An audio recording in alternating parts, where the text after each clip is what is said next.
Hi everyone, welcome to this tutorial where we will guide you on how to add captions in CapCut. Here is a step-by-step guide. First, open the CapCut app on your device.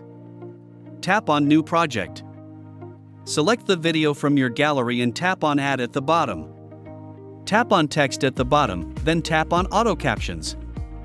Here you will see a lot of templates you can use. Select from here. If you are a pro user you can select any, but I am not a pro so I am going to select any free one. After selecting, tap on Generate. This will take some seconds to generate captions. Now you can see captions has been generated. You can adjust the size, style, and effects, etc. Once you are satisfied, tap on Export button to save the video with captions. That's it, now you can generate captions in CapCut easily. I hope you will like this tutorial. Thanks for watching.